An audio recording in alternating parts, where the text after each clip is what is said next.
तो last part में Goku Vegeta ने ब्रोली के साथ फाइट की थी, लेकिन ब्रोली एग्जिस्टेंस का सबसे स्ट्रॉन्गेस्ट बीइंग है। इसीलिए गोकू वेजिटा की बियॉन्ड मल्टीवर्सल फॉर्म भी उसके सामने काम नहीं आई और गोकू वेजिटा उस मल्टीवर्स से बाहर आ गए बिना उस स्टोन को लिए हुए। वहीं ज़ेनो के मल्टीवर्स में जो ओमनीपोटेंट बीइंग मल्टीवर्स के क्रैक के थ्रू जेनो के मल्टीवर्स में एंटर किया था, उसने जिरेन की बॉडी के ऊपर कंट्रोल पा लिया था। अब उसके आगे, लेकिन उससे पहले तुम वीडियो को लाइक करो और अगर तुम्हें ऐसी मांगास और मूवीज़ देखना पसंद है तो चैनल को भी सब्सक्राइब कर देना ताकि आगे आने वाली वीडियोस तुम्हें सबसे पहले मिल सकें।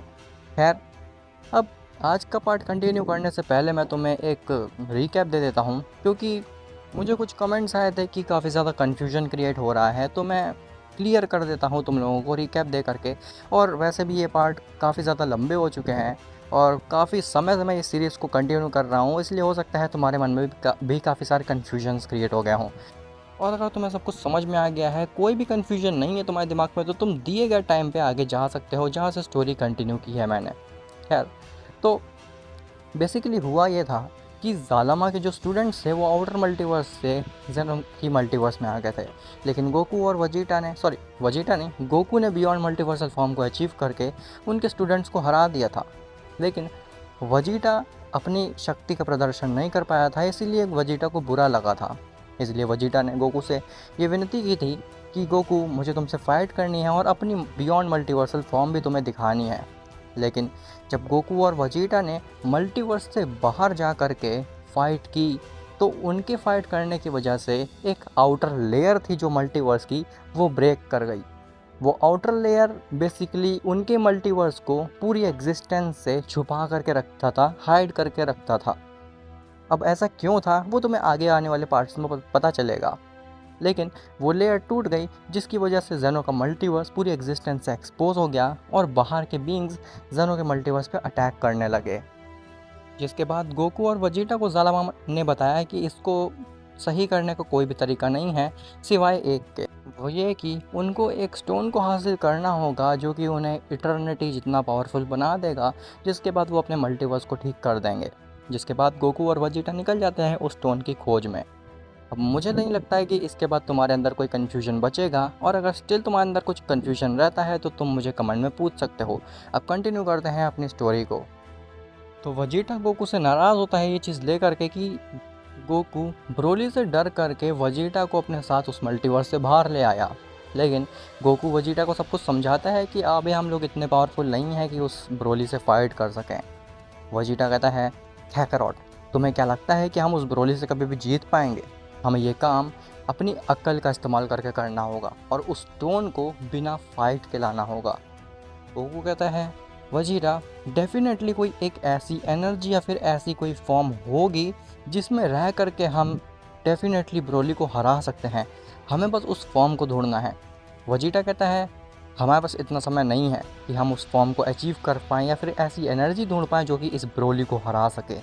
पहली चीज़ कि इस ब्रोली को हरा पाना नेक्स्ट टू इम्पॉसिबल लग रहा है मुझे, क्योंकि इसने हमारी बियॉन्ड मल्टीवर्सल फॉर्म को भी इतनी आसानी से पछाड़ दिया। और अगर कोई चीज़ एग्जिस्ट भी करती है जो कि इस ब्रोली को हरा सकती है, तो उसे ढूंढने में हमें जन्मों लग जाएंगे और इतना समय हमारे मल्टीवर्स के पास नहीं है। इसीलिए बेहतर यही है कि हम इस मल्टीवर्स में वापस जाएं और चुपचाप से बिना ब्रोली की नज़रों में आए हुए उस स्टोन की एनर्जी को एब्जॉर्ब कर लें। मेरे हिसाब से तो ये सबसे बेस्ट तरीका रहेगा। गोकू कहता है, वजीटा, क्या तुमने देखा नहीं, हम जस्ट मल्टीवर्स में घुसे ही थे और हमें दो सेयंस ने ऑलरेडी पकड़ लिया था। वो सेयंस कुछ ज़्यादा ही पावरफुल हैं और वो पूरे मल्टीवर्स में कहीं पे भी हमारी की को सेंस कर सकते हैं। तो हमें अपनी की हाइड करके उस स्टोन तक पहुंचना, ये चीज़ तो नेक्स्ट टू इम्पॉसिबल है वजीटा, ऐसा हो ही नहीं सकता है। और तुमने सुना नहीं ब्रोली ने क्या कहा था? उस स्टोन के पास इतनी एनर्जी है कि उसने पूरे मल्टीवर्स के बीम को ही साफ कर दिया। तो अगर हम अपनी की हाइड करके अपने आप को बिना किसी फॉर्म में ट्रांसफॉर्म करके उस स्टोन के पास जाएंगे, तो हो सकता है हम लोग भी इरेज हो जाएं। इसीलिए अगर हम बिना किसी ऐसी फॉर्म को अचीव करे हुए इस मल्टीवर्स में वापस जाएंगे जो कि ब्रोली को ना हरा सके, तो फिर वो अपने मौत को न्योता देने के समान है। इसीलिए बेहतर यही है वजीटा कि हम पहले एक नई फॉर्म सीखें, नई एनर्जी सीखें एग्जिस्टेंस से, और फिर ब्रोली से निपटें। खैर वहीं दूसरी तरफ जिरन अपने यूनिवर्स से बाहर निकलता है जिसके अंदर उस बीइंग ने कब्ज़ा पाया होता है। जिरन कहता है, हाँ, अब मेरे को इस मल्टीवर्स के एक बीइंग का बॉडी मिल चुकी है। अब मैं इस मल्टीवर्स में कुछ भी कर सकता हूँ और किसी को मेरे ऊपर शक भी नहीं होगा। तभी वहाँ पे गोहान और ब्रोली आ जाते हैं। गोहान कहता है, जिरन, तुम आखिर अपने यूनिवर्स से बाहर क्या कर रहे हो? और हमने सुना है कि तुम्हारे यूनिवर्स में फ़ाइट चल रही है, कि प्राइड ट्रूपर्स ने मामले को संभाल लिया या फिर हमारी ज़रूरत है? जिरन घबराते हुए कहता है, कैसी फ़ाइट? कैसी फ़ाइट की बात कर रहे हो तुम दोनों? गोहान कहता है, तो तुम इतना ज़्यादा घबरा क्यों रहे हो जिरन? और तुम्हें फ़ाइट के बारे में नहीं पता? मुझे मार्गरेटा ने इन्फॉर्म किया कि यूनिवर्स में प्राइड ट्रूपर्स एक जगह पे गए हैं जहाँ पे मॉन्स्टर्स ने हमला कर दिया है, और तुम कह रहे हो तुम्हें पता नहीं उस बारे में? ऐसा कैसे हो सकता है? तो जिरन कहता है, ओ अच्छा, वो फाइट, हाँ हाँ, वो तो प्राइड ट्रूपर्स ने संभाल लिया था। तो मैंने सोचा क्यों ना यूनिवर्स से बाहर जा कर के थोड़ा तुम दोनों से मिल लिया जाए। ब्रोली कहता है, ठीक है जिरन, लेकिन आखिर तुम हमसे क्यों मिलना चाहते हो? और आखिर तुम इतना ज़्यादा अजीब क्यों बिहेव कर रहे हो? आज से पहले तुम्हें इतना ज़्यादा कभी इतने फ्रेंडली तरीके से बात करते हुए नहीं देखा। तुम चाहते क्या हो आखिर? जिरन कहता है, कुछ नहीं। कहीं इन लोगों को शक तो नहीं हो गया मेरे ऊपर कि मैं इस मल्टीवर्स का नहीं हूँ?" गोहान कहता है, तुम क्या सोच रहे हो? हमें भी तो बताओ। जिरन कहता है, नहीं कुछ नहीं, मैं तुम लोगों से बस ऐसे ही मिलना चाहता था। अरे हाँ, याद आया, मुझे तुम लोगों से एक काम है। गोहान कहता है, आखिर कैसा काम? तो जिरन कहता है, मुझे इस मल्टीवर्स के ओमनीपोटेंट से मिलना है। गोहान कहता है, इस मल्टीवर्स के ओमनीपोटेंट से मिलना है? आखिर तुम ये कैसी बिना सर पैर की बातें कर रहे हो? तुम ऐसे बात कर रहे हो मानो कि तुमने काफ़ी सारे मल्टीवर्सेस के ओमनीपोटेंट देखे हैं और तुम कंफ्यूज हो चुके हो कि इस मल्टीवर्स का ओमनीपोटेंट कौन है। सब कुछ ठीक तो है, आखिर तुम लॉर्ड ज़ेनो से क्यों मिलना चाहते हो? क्या कोई रीज़न है इसके पीछे? जिरेन कहता है, नहीं, ऐसा कुछ खास रीज़न नहीं है। ठीक है, मैं खुद ही ढूंढ लूँगा लॉर्ड ज़ेनो को। तुम दोनों यहाँ से जा सकते हो। ऐसा बोल करके जिरेन खुद ही वहाँ से चला जाता है। ब्रोली गोहान से कहता है, गोहान, जिरेन कुछ ज़्यादा ही अजीब बिहेव नहीं कर रहा था? आखिर ऐसा तो कभी भी जिरेन नहीं था। अचानक से इसके नेचर में इतना ज़्यादा चेंजमेंट कैसे आ गया? गोहान कहता है, ब्रोली, मुझे लगता है दाल में ज़रूर कुछ ना कुछ काला है। ये जिरेन नहीं हो सकता, ये डेफिनेटली कोई और है। हमें इसका पीछा करना चाहिए और देखना चाहिए कि कहीं ये कोई बहरूपिया तो नहीं है जो कि हमें मल्टीवर्स में आ चुका है। और वैसे भी तुम तो जानते ही होगे ब्रोली कि जब से वो क्रैक खुला है तब से कोई भी हमारे मल्टीवर्स में आ सकता है, इसीलिए हमें सबके ऊपर निगरानी रखनी पड़ेगी। ब्रोली कहता है, ठीक है गोहान, तुम इस जिरन के बच्चे पर निगरानी रखो, तब तक मैं सभी यूनिवर्सेस को अकेले ही संभाल लेता हूँ। गोहान कहता है, शुक्रिया ब्रोली। ऐसा बोल करके गोहान उसी जिरन की सेंस करते करते उसके पीछे जाने लगता है। खैर ब्रोली वापस से यूनिवर्सेस को संभालने लगता है। खैर जिरन ब्रोली और गोहान से बच करके थोड़ी दूर जाता है और अगल बगल देखने लगता है। जिरन कहता है, यहाँ तो कोई नहीं है ना जो कि मुझे डिस्टर्ब कर सके? काश अगर उन दोनों मॉर्टल के सामने, उन दोनों बीइंग के सामने मेरी पोल खुल जाती तो बहुत बड़ी प्रॉब्लम हो जाती। और ये चीज़ बोलते हुए गोहान सुन लेता है जिरन को। गोहान कहता है, ओ, तो हमारा शक तो सही था। ये जिरन नहीं है, ये जिरन के भेष में कोई और है, कोई बहरूपिया है जो कि बाहर के मल्टीवर्स से हमारे मल्टीवर्स में आया है। आखिर देखते हैं कि ये क्या करने वाला है और ये क्या मुझसे बच पाएगा कि नहीं। अभी वो जिरन कहता है, तो इस मल्टीवर्स के ओमनी किंग का नाम है ज़ेनो। अब मुझे बस ये ढूंढना है कि वो ज़ेनो है कहाँ पे, उसका पैलेस कहाँ पे है। बस मुझे अगर एक बार उसका पैलेस मिल जाए फिर पूरा मल्टीवर्स मेरे कंट्रोल में आ जाएगा। तभी गुहान जिरन के सामने चला जाता है और कहता है, मुझे शक था ही कि तुम जिरन नहीं हो सकते हो।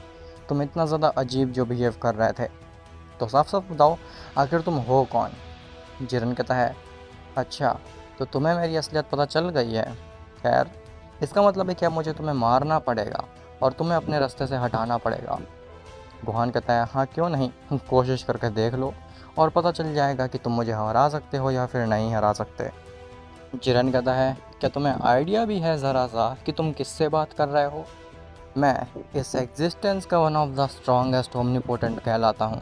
गुहान कहता है, क्या तुम जानते हो कि मैं कौन हूँ? मैं इस एग्जिस्टेंस का सबसे स्ट्रॉन्गेस्ट मॉर्टल हूँ।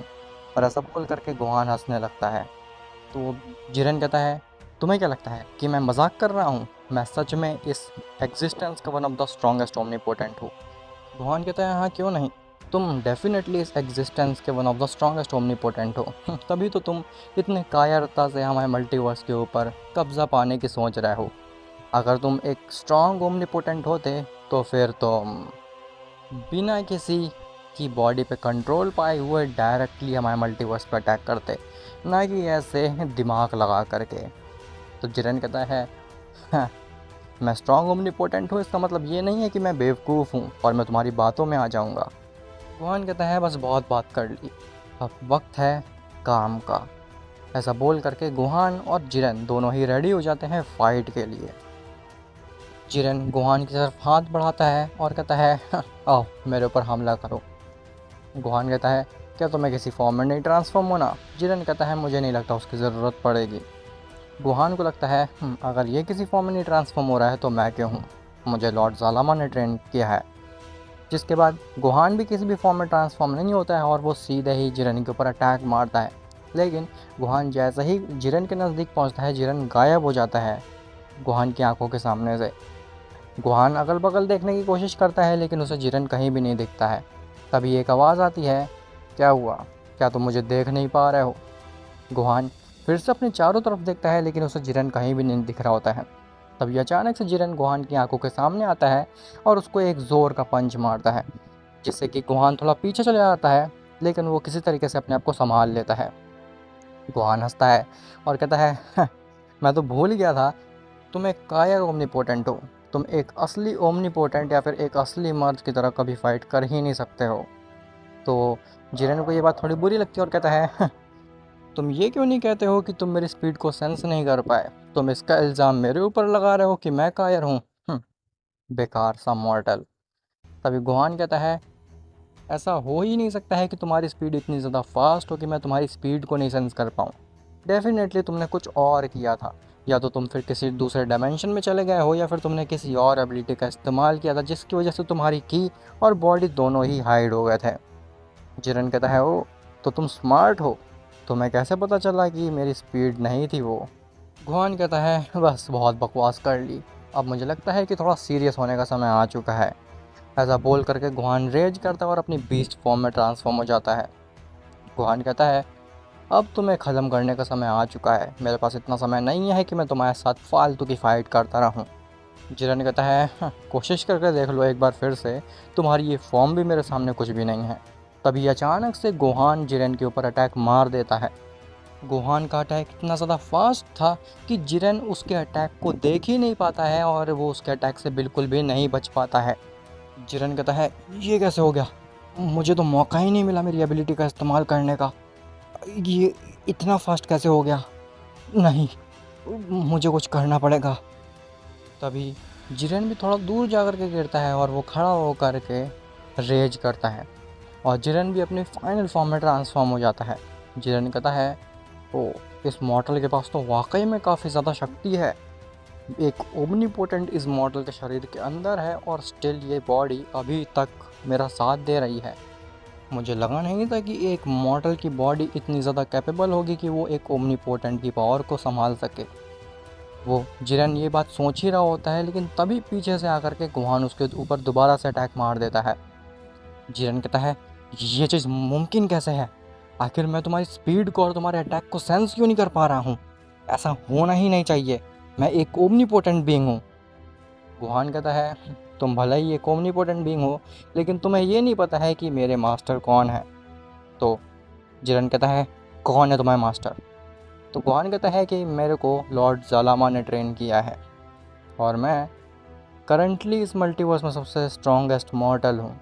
इसीलिए तुमने गलत बीइंग से पंगा ले लिया है जिरेन। जैसे ही जिरेन ये बात सुनता है कि उसको ज़ालामा ने ट्रेन किया है, तो जिरेन के पसीने छूट जाते हैं और वो बिना गुहान से फाइट करे वहाँ से भाग जाता है, मानो कि जिरेन को ऑलरेडी पता था कि ज़ालामा है कौन। गुहान कहता है, वियर्ड, आखिर ये यहाँ से भाग क्यों गया? मैंने तो बस लॉर्ड ज़ालामा का नाम ही लिया था। अगर लॉर्ड ज़ालामा इसके सामने आ जाए तब तो इसकी पैंट ही गीली हो जाएगी। खैर, मुझे इस जिरन को जल्दी से ढूंढ करके इसको ख़त्म करना होगा ताकि लॉर्ड ज़ालामा और लॉर्ड ज़ेनो तक ये बात ना पहुंच सके। जिसके बाद गोहान भी उस जिरन को पूरे मल्टीवर्स में खोजने लगता है। खैर, वहीं दूसरी तरफ गोकू और वजीटा वापस आ जाते हैं ज़ेनो की पैलेस पे। ज़ेनो और ज़ालामा गोकू वजीटा को देख करके हैरान रह जाते हैं। ज़ेनो कहता है, गोकू वजीटा, क्या तुमने उस स्टोन को हासिल कर लिया? और क्या तुम उस स्टोन को इतनी जल्दी लेकर के आ गए? लॉर्ड ज़ालामा, मैंने आपसे कहा था कि गोकू वजीटा ऐसा डेफिनेटली कर सकते हैं, आपने विश्वास ही नहीं किया मेरे ऊपर। ज़ालामा कहता है, क्या सच में तुम दोनों ने उस स्टोन को हासिल कर लिया? तो गोकू कहता है, नहीं लॉर्ड ज़ालामा, हम वो करने में नाकामयाब रहे। ज़ालामा कहता है, क्या हुआ ज़ेनो, मैंने क्या कहा था, ये लोग नहीं कर पाएंगे और मेरा शक सही निकला। गोकू कहता है, लेकिन लॉर्ड ज़ालामा, हमें पता है कि वो स्टोन है किस मल्टीवर्स में, बस हमें एक ऐसी फॉर्म की ज़रूरत है जो कि हमें उस ब्रोली के बच्चे से ज़्यादा स्ट्रॉन्ग बना सके। ज़ेनो कहता है, ब्रोली के बच्चे से? तुम ऑलरेडी ब्रोली से ज़्यादा स्ट्रॉन्ग हो, आखिर तुम किस ब्रोली की बात कर रहे हो गोकू? तो वजीटा कहता है, लॉर्ड ज़ेनो, जहाँ पे जिस मल्टीवर्स में हम गए थे वहाँ पे स्टोन तो है, लेकिन उसकी रखवाली करता हुआ एक ब्रोली का दूसरा वर्जन भी है जो कि इस एग्जिस्टेंस का सबसे स्ट्रॉन्गेस्ट बीइंग कह रहा है अपने आप को। इवन उस ब्रोली से जब मैंने और खैकरॉट ने फाइट की थी तो हमारी बियॉन्ड मल्टीवर्सल फॉर्म भी उस ब्रोली के सामने कुछ भी नहीं थी। उस ब्रोली के दूसरे वर्जन ने केवल अपने एक ही की ब्लास्ट से हमारे बियॉन्ड मल्टीवर्सल फॉर्म को लूज़ करा दिया और हमें हरा दिया। उस ब्रोली ने हमें वार्न किया है कि अगर वो दूसरी बार हमें अपने मल्टीवर्स में देखेगा तो वो हमें मार डालेगा। इवन उसके मल्टीवर्स में कई सारे स्ट्रॉन्गेस्ट ओमनीपोटेंट्स ने भी कोशिश की थी उस स्टोन को हासिल करने की, लेकिन कोई भी उससे नहीं जीत पाया और सब लोग मारे गए। ज़ेनो कहता है, लॉर्ड ज़ालामा, मुझे नहीं लगता है कि उस ब्रोली के दूसरे वर्जन को हराया जा सकता है, क्योंकि गोकू और वजीटा ने जो फॉर्म अचीव करी हुई है, मुझे लगता है कि ये इनकी फाइनल फॉर्म है और इसके आगे ये दो मॉडल्स कभी जा ही नहीं सकते हैं। ज़ालामा कहता है, सुनने में काफ़ी ज़्यादा अजीब तो लग रहा है कि गोकू वजीटा, तुम्हारी बियॉन्ड मल्टीवर्सल फॉर्म भी उस ब्रोली के सामने काम नहीं आई। मुझे लगा नहीं था कि तुम दोनों की उस फॉर्म के सामने कोई भी बीइंग टिक पाएगा, लेकिन तुम्हारी बात सुनने के बाद मुझे लगता है कि तुम्हें एक नई फॉर्म की या फिर एक नई एनर्जी की सख्त ज़रूरत है, वो भी एक ऐसी एनर्जी जो कि इस मल्टीवर्स के बाहर की हो और इतनी पावरफुल हो कि वो ब्रोली को हरा सके। तभी उनके पास एक आवाज़ आती है कि मुझे पता है आखिर गोकू वजीटा उस फॉर्म को कैसे अचीव कर सकते हैं और आखिर वो फॉर्म है कौन सी जिसमें जा करके कि वो ब्रोली को हरा सकें। ज़ेनो, ज़ालामा, गोकू वजीटा ये चारों ही जैसे ही अपने पीछे मुड़ करके देखते हैं तो उनके पीछे एक अजीब सी ही रोशनी आ रही होती है। ज़ेनो कहता है, आखिर तुम कौन हो और इतनी रोशनी कहाँ से आ रही है? तभी वो रोशनी बंद होती है और उनके सामने एक बीइंग दिखता है जो कि काफ़ी ज़्यादा बूढ़ा लग रहा होता है। गोकू वजीटा जैसे ही उसे देखते हैं वो तो हंसने लगते हैं। गोकू कहता है, ये कौन आ गए हैं? आखिर इन्हें कैसे ही पता होगा किसी स्ट्रॉन्ग फॉर्म के बारे में? ये तो मुझे काफ़ी ज़्यादा बूढ़े लग रहे हैं। तभी वो बीइंग जो होता है वो गोकू वजीटा के नज़दीक आता है और अपने स्टाफ को केवल एक बार ज़मीन में पटकता है, जिससे कि Goku Vegeta, Zeno grand priest अपनी जगह पर ही स्टिल हो जाते हैं, मानो कि उसने पूरी जगह का ही टाइम पॉज कर दिया है। केवल ज़ालामा स्टिल खड़ा होता है, जिसको दिख रहा होता है कि क्या चल रहा है यहाँ पे। वो बीइंग चल करके ज़ालामा के पास जाता है और ज़ालामा कहता है, ये आपने क्या किया? आपने केवल अपने एक ही इशारे से पूरे मल्टीवर्स का टाइम रोक दिया। तो वो बीइंग कहता है, मैंने पूरे मल्टीवर्स का नहीं, पूरे एग्जिस्टेंस का टाइम रोका है। ज़ालामा के पसीने छूट जाते हैं ये बात सुन करके कि वो बीइंग पूरे एग्जिस्टेंस के टाइम को कंट्रोल कर सकता है। ज़ालामा कहता है, ये कैसे हो सकता है? आखिर आपने पूरे एग्जिस्टेंस के टाइम को कैसे रोक दिया? आप हैं कौन? ऐसा बोल करके ज़ालामा अपने घुटने पे बैठ जाता है। तभी वो बूढ़ा बीइंग कहता है, मैं तुम्हें सब बताऊंगा कि मैं हूँ कौन और आखिर तुम कैसे उस स्टोन को हासिल कर सकते हो और आखिर मैं क्यों इस मल्टीवर्स की मदद कर रहा हूँ। अब आखिर क्या वो बीइंग बता पाएगा ज़ालामा को कि कौन सी एनर्जी गोकू वेजिटा को हासिल करनी चाहिए, या फिर ये सब एक ट्रैप है, ज़ालामा को फंसाने की कोशिश की जा रही है? ये सब तुम्हें पता चलेगा नेक्स्ट पार्ट में।